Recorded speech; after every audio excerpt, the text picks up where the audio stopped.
Saudações pessoal, quem fala é Lutivinus e hoje vamos falar, afinal de contas, quem é esse Lutivinus?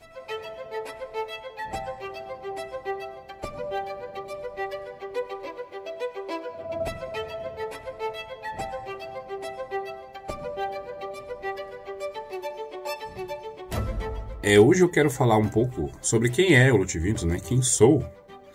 Mas primeiro eu quero pedir para você se inscrever no canal se você ainda não é inscrito. Já deixa seu like agora, se até o final do vídeo você não gostar, você tira. Mas já deixa aí, já ajuda a gente. Quem já me conhece, por que não se inscreveu ainda, né? Enfim. Bom, tudo começou lá em 1988. Não, o Lutivinus não é tão antigo assim. O Lucas sim. Para quem não me conhece, prazer, eu me chamo Lucas. Completo agora no dia 29 de novembro, 37 anos. Mas o Lutivinus, né, meu nome pagão, ele surgiu ali em meados de 2009. Eu nasci numa família católica, né, assim como muitos nasceram na década de 80, 90, muitos nasceram em famílias católicas. Mas a minha família não era muito de ir à igreja, né, porém sempre tinha aquilo de estar dentro do cristianismo e tudo mais. Em 99, eu nunca costumei ir em igreja nem nada, mas aí em 1999, durante um passeio com a minha mãe no centro de Jundiaí, existia uma galeria que hoje não existe mais, né? Hoje é uma outra construção lá. E tinha uma loja esotérica que se chamava, se eu não me engano, se chamava Hatk Gandhi. Existiam outras lojas em Jundiaí, lojas esotéricas que existem até hoje, a Giza, por exemplo. Inclusive faz tempo que eu não vou lá, preciso ir. Mas nessa loja, Hatk Gandhi, foi o meu primeiro contato com algo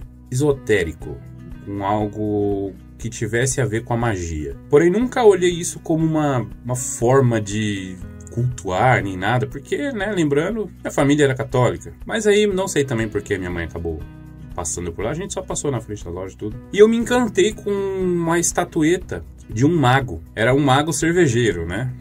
Tava escrito beer embaixo, assim. Só que eu gostei, eu achei muito legal. Ele tinha uma bola cristal numa mão e tinha um cajado na outra. Muito legal a estatueta. E minha mãe acabou comprando e me deu de presente. Aí eu levei pra casa, coloquei no meu quarto lá, nas minhas coisas. Eu tinha na época, acho que 11 anos. Mas enfim, segui minha vida, continuei, né? Tendo a minha vida de 11, 12 anos. Pensando nisso, né? Cara, estranho. Pra mim era muito estranho, né? Ainda mais vivendo nessa cultura que eu vivia. E aí eu me lembro nessa época que a minha mãe falava, se você não fizer a primeira comunhão, não fizer a catequese, você não vai poder casar. E isso entrou na minha mente como assim eu não vou poder casar, cara? Como assim eu não vou poder casar? E eu não tinha feito catequese, eu não fiz primeira comunhão, eu não fiz crisma, eu não fiz nada.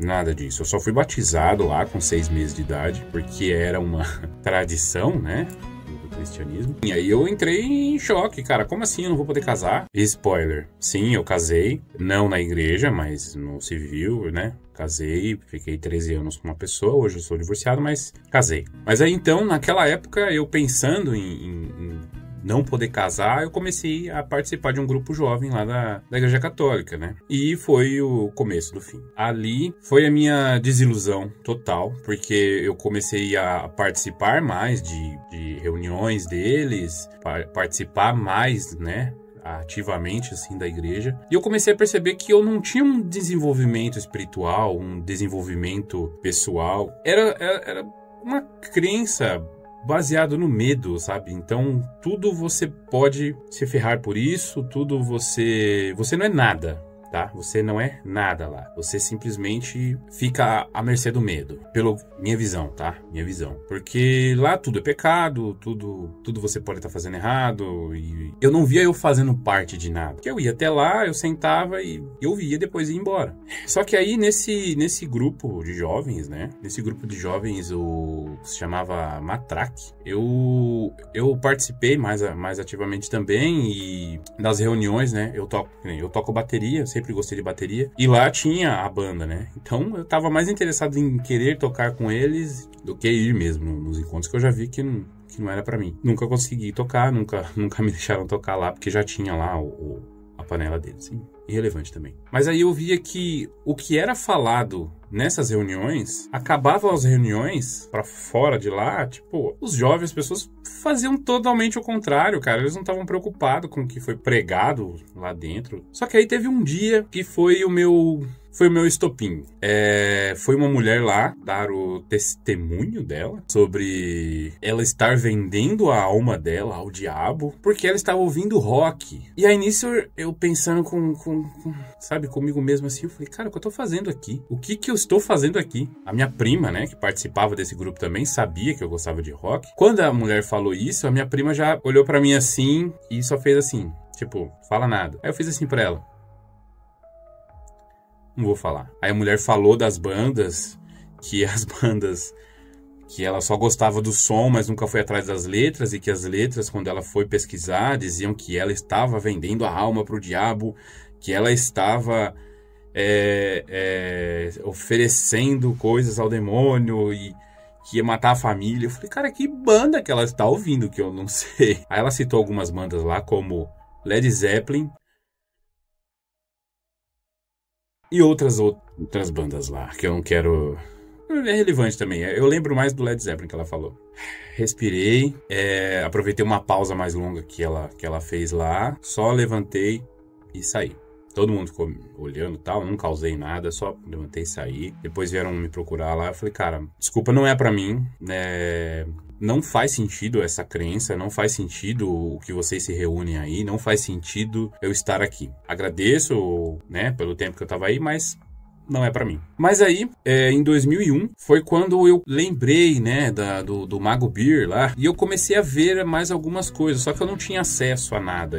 Na época, eu não tinha computador na época, muito menos internet. Não lembro se tinha a época Lan House em 2001, acho que tinha, mas eu não ia, porque eu era muito novo, né? Muito novo, então olhei uma coisa aqui, uma coisa ali, achei uma revistinha na banca, uma revistinha que se chamava Wicca, mas aí ainda não é quando a Wicca entrou na história. Essa revistinha Wicca era da Ed Van Veel, e aí comprei uma, folhei essa revista, li ela toda e falei, cara, realmente cultuam isso? Sério, pra mim era muito surreal, porque não fazia sentido pra mim que vim daquela doutrina cristã, que vim com as ideias e os medos cristãos. Durante esse tempo todo, eu não levei pra frente porque eu não tinha muito acesso a nada, né? E aí nesse período entre 2001 e mais ou menos ali 2005, 2006, a minha família, né, mais próxima, mãe e pai, eles começaram a ir naquela igreja chamada Igreja de Jesus Cristo dos Santos dos Últimos Dias, que é a famosa Igreja dos Mormons. E eu comecei a ir para conhecer. Eu falei, bom, católica não é para mim, pode ser que nessa daqui faça mais sentido para mim. Aí nesse período eu não estudei mais nada sobre magia, ainda não entendia que aquilo ali poderia ser uma crença mesmo, de fato. Passamos um tempo indo nessa igreja dos Mormons, mas muita coisa ali dentro também fazia menos sentido ainda do que a católica pra mim. Minha mãe também parou de ir, o meu pai também não foi mais. Não me encaixei também em outra doutrina cristã. Só que aquela revista que eu tinha comprado ficou em casa, eu tinha o Mago Beer. Eu vou tentar achar a imagem do Mago Beer, vou colocar aqui, se eu achar ela vai estar aqui. Não foi pra mim a doutrina cristã, não se encaixava na minha cabeça, eu não gostava, mas mesmo assim, nada que era da magia me influenciou pra não gostar, eu simplesmente não me encaixei. Lembrando do Mago Beer, que eu ainda tinha ele, nessa época eu não sei se eu ainda tinha ele, tá? Mas a revistinha eu lembro que eu ainda tinha sim. E aí, já estava com um computador, já estava com internet de escada super lenta, né? Quem é dessa época aí, meados de 2007, 2008 vai lembrar. Mas era o que tinha, né? E aí eu comecei a retomar essas pesquisas pessoais mesmo, querendo saber um pouco mais o que era aquilo de magia, se era possível cultuar mesmo, algo diferente de uma doutrina que eu cresci. Pra mim era muito difícil, porque a gente tem uma mente criada numa coisa e mudar totalmente assim, bruscamente, é muito difícil. Mas eu queria entender. E foi aí que eu encontrei a Wicca, de fato, né? A religião Wicca, através de fóruns na internet, fóruns de discussão, onde havia muita gente compartilhando várias coisas sobre, eu totalmente leigo no assunto. Comecei a ir atrás, né? Comecei a encontrar mais informações, alguns PDFs de livros sobre magia. Eu comecei a ver, descobri sobre Gerald Gardner, descobri sobre Dory Valley, descobri sobre Panteão, e foi um boom na minha cabeça. Foi literalmente um choque de cultura, porque tudo aquilo para mim era muito incrível, era muito sensacional e sabe, eu não sei, acendeu algo assim no meu coração que eu falei, cara, que demais isso, que demais. Mas apesar ainda de muito leigo, resolvi ir em sebos aqui da minha cidade, achei uns 2 livros lá, tenho eles aqui ainda até hoje. E aí foi, né, que eu de fato descobri a Wicca, que nem eu falei. Não me iniciei na Wicca, apesar de achar muito material sobre o Wicca, porque estava em alta a Wicca, né? Aí eu descobri que quem estuda magia, quem quer seguir esse caminho, tem o seu livro das sombras, né? E aí eu não tinha ainda o livro das sombras, eu queria anotar, e eu vi que não tinha tantos blogs assim na internet. E aí em 2009 foi quando eu tive a ideia de lançar o meu blog, que eu criei o A Wicca. Eu coloquei esse nome Wicca, né? A Wicca, porque, como eu falei, era um nome que estava mais conhecido. Eu falei, bom, pode ser que dê uma boa visibilidade e tudo mais. 2009 eu estava com 20 anos. Já fazia 1 ano que eu estava estudando sobre paganismo, sobre bruxaria. Decidi colocar tudo que eu encontrava sobre esses livros, sobre matérias, sobre vídeos que eu pegava alguma coisa na internet, traduzia, porque é sempre da gringa. Aí eu comecei a jogar tudo nesse blog. Eu lembro que na época já existia o blog Old Religion, onde tinha bastante matéria também sobre... Não tinha ainda a loja deles lá, era só o blog. E aí com esses estudos sobre Wicca, paganismo, bruxaria, druidismo, porque assim, você vai pegando um monte de coisa na internet e vai olhando, né? Vai tentando entender como funciona, o que era. E aí, eu não me lembro agora se era... se eu não me engano, era uma comunidade no Orkut. Não sei se já era no Facebook ou era Orkut, eu não sei dizer, mas descobri que tinham encontros em São Paulo, né? E eu sou de Jundiaí, fico aqui a 50 km de São Paulo, é perto. Descobri desses grupos, desses encontros lá, e descobri sobre rituais públicos de um tal de Claudinei Prieto, que fazia esses encontros e tudo mais. E aí descobri que o Claudinei Prieto tinha um livro, né, que era o Wicca, a Religião da Deusa, e que eles faziam encontros anuais de bruxos, o EAB. Eu falei, cara, eu vou tentar ir. Se eu não me engano, em 2010 foi a primeira vez que eu fui. Foi 2009 ou 2010. Mas foi numa chácara próxima aqui, em Campo Limpo Paulista. Fiz a inscrição, paguei tudo. Foi onde eu comprei a minha barraca. Pela primeira vez, eu tenho essa barraca até hoje. E fui. E graças a esse EAB foi que eu tive o privilégio de conhecer nomes que hoje são considerados nomes importantes para a magia no Brasil. Então eu conheci o próprio Claudinei Prieto nessa época, fiz ritual com ele lá, conheci a Mavesper, conheci a Micaela Engel, conheci nesse dia também o Edu Scarfon, conheci a Lua Serena, conheci o Elfo, que é o marido dela. Na verdade, eu conheci na primeira edição que eu fui a Lua Serena, na segunda edição do EAB que eu fui, aí foram os dois. Conheci o Wagner Périco, pessoalmente lá. Quem mais que eu conheci?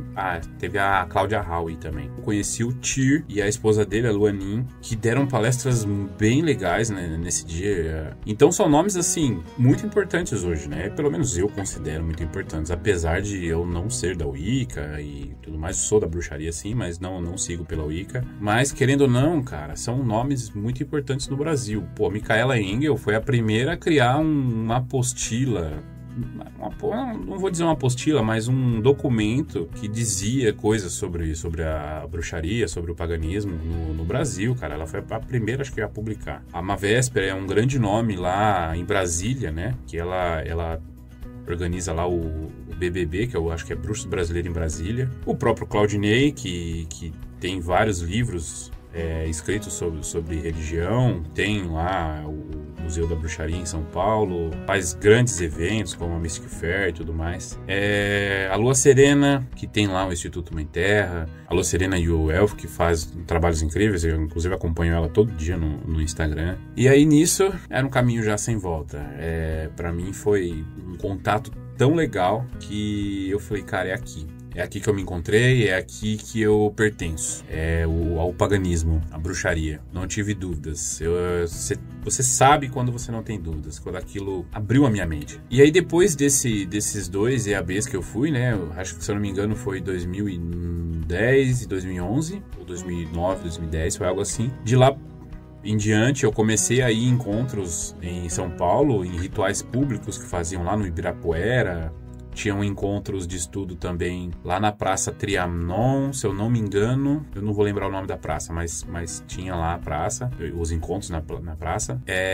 E aí já estava rolando o blog desde 2009, né? Quando foi 2015, foi quando eu tive a ideia de criar o meu canal no YouTube, que eu chamei, para linkar com o blog, eu chamei de A Wicca TV. Foi quando eu criei, foi em 2015 que eu criei o canal. E esse canal foi feito para ser como se fosse o blog, né? O meu livro das sombras virtual, só que em vídeo, né? Claro, eu tenho o meu livro das sombras pessoal, mas não tem nada a ver, esse é meu pessoal, e lá eu colocava, além das matérias, eu transformei as matérias em vídeo. E lá rolou, cara, fácil mais de 60 vídeos eu tinha feito na época, o que era muito, porque eu gravava um a cada 10 dias, algo assim. E eu alcancei a marca de 17 mil inscritos nesse canal. Durante esse canal, eu conheci muita gente. Foi muito legal porque eu cheguei a ter patrocínio, né, nesse canal. Eu lembro que eu recebia caixas da Mystic Box. Não sei se existe ainda a Mystic Box hoje. Acho que não existe. Acho que o que tem hoje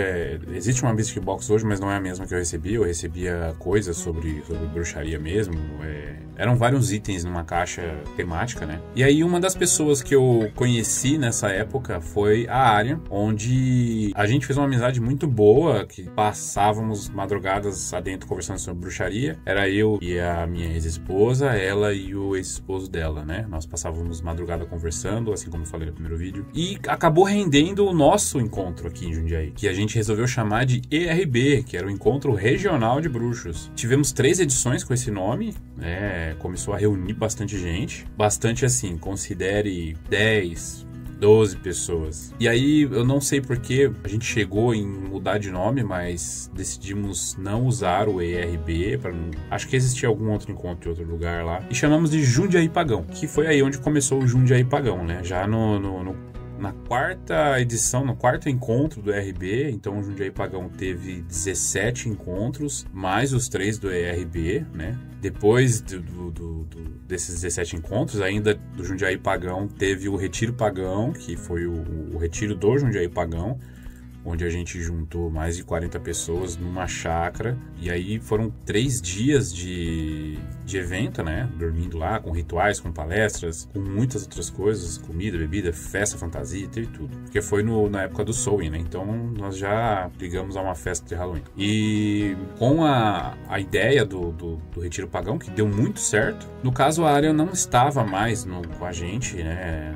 Ela tinha se afastado nessa época, então ela participou de algumas edições do Jundiaí Pagão e depois ela não participou mais. E aí eu segui junto com a Fabi, com a Anja, da loja Interlunium. Essa loja também, pelo jeito, não existe mais, mas eu já tinha feito amizade com elas também na primeira edição do Jundiaí Pagão. E aí eu segui fazendo os encontros junto com elas, né? E aí foi onde a gente surgiu a ideia de fazer o Retiro Pagão e tudo mais. E falamos, cara, deu tão certo o Retiro Pagão, por que a gente não faz um encontro mensal ou trimestral desse encontro na chácara, né? Que deu muito certo. E aí foi onde surgiu o Encantare Caminhos da Magia, onde a ideia era reunir essas pessoas 2, 3 dias numa chácara, a gente, como se fosse, não era um curso, mas era uma instrução. Tinha bruxaria, tinha xamanismo, tinha hermetismo, então eram caminhos da magia, né? Infelizmente só deu